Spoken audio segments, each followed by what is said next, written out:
नमस्कार, future express में आप सभी का स्वागत है। दिल्ली स्टूडियो से मैं हूं वीरेंद्र कुमार और मेरे साथ इस कार्यक्रम में इस वक्त मेरे सहयोगी नीरज वाजपेयी जी भी मुंबई स्टूडियो से मौजूद हैं।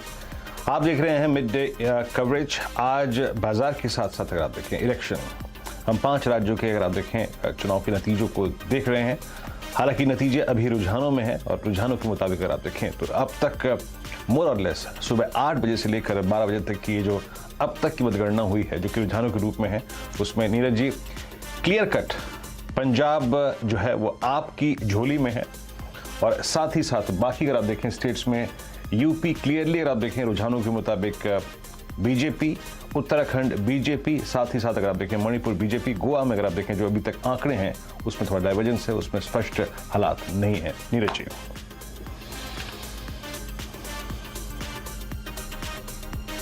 हिस्ट्री रिपीट हो रही है 2017 की, और पंजाब में एक नई पार्टी जो ना बहुत पुरानी है ना जो बहुत बड़ी है, लेकिन उसने कमाल कर दिया है।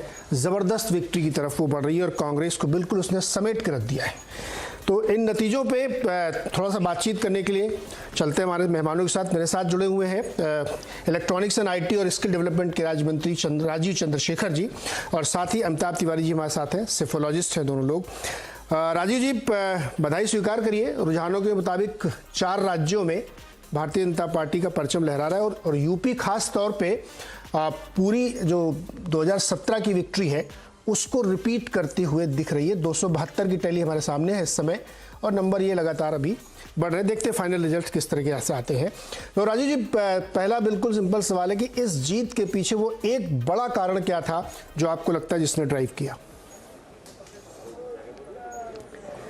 नहीं, इसमें एक बड़ा कारण यही है जो हमें 2014 में, 2017 में, 2019 में और अभी 2022 में ऐसा एक डिसाइसिव मैंडेट यूपी के वोटर दे रहे हैं।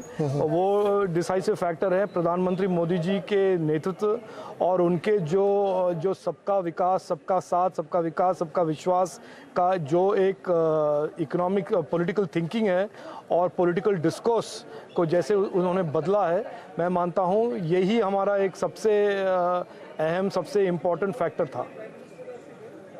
बहुत दिलचस्प बात हुई है वेस्टर्न यूपी में, जहां किसान आंदोलन, नरेश टिकैत, राकेश टिकैत बहुत ज़्यादा आंदोलन कर रहे थे, वहां पे भी बीजेपी की भारी जीत हुई है 2017 जैसी।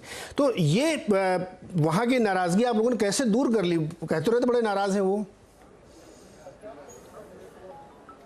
देखिए, आप तो जानते ही हैं कि प्रधानमंत्री मोदी जी ने बड़ा स्पष्ट कर दिया था कि वो चाहते हैं कि हमारे गरीब और मार्जिनल सिद्धू चन्नी के सर्कस को दें या अकालियों, जो डिस्क्रेडिटेड अकाली थे। Honestly that it is a one time event driven by this type of political scenario in Punjab.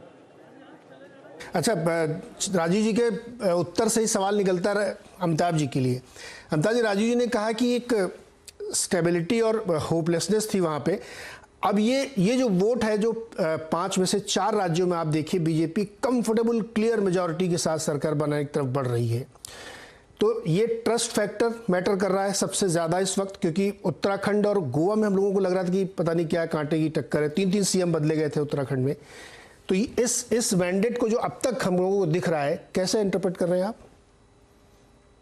मैं इसको मानता हूँ एक ये कोविड के बाद एक बीजेपी ने एक कोविड स्ट्रेटजी बनाई है कोविड को हराने के लिए, और उसको मैं कहता हूँ कम्युनिकेशन, विजिबिलिटी एंड